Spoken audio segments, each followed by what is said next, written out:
ஃபைனலாக இதை மட்டும் முடிச்சிடலான்னு பார்த்தேன். இதை முடிச்சுட்டு நானே உங்களுக்கு அது என்ன ஷார்ட்ஸ் என்ன பாட்காஸ்ட் அப்படின்னு சஜஸ்ட் பண்ணலான்னு இருக்கேன்.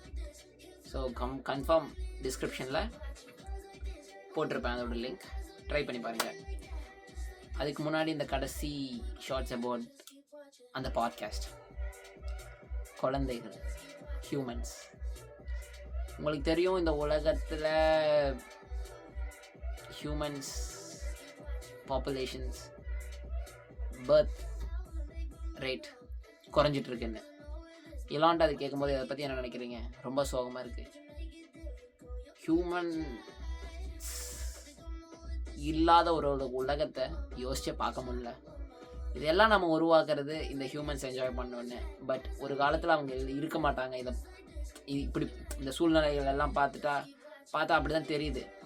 ஆனால் அதுக்கு நம்ம விடக்கூடாதுன்னு என் ஆசை. ஏன்னா இந்த உலகம் இன்னும் ரொம்ப டெவலப் ஆக போகுது.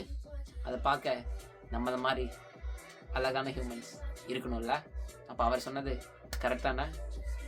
நான் ஒன்றும் உங்களை பர்த் ரேட் எல்லாம் அதிகம் பண்ணணும், பாப்புலேஷன்ஸ் அதிகம் பண்ணணும், நிறைய குழந்தைகள் பெற்றுக்கோங்கன்னு சொல்லலை.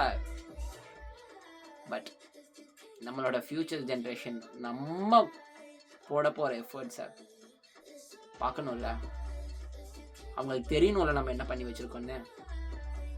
ஸோ தப்பு கிடையாது என்ன கேட்டால் குழந்தைங்க இருக்கிறது அவர் சொன்ன மாதிரி.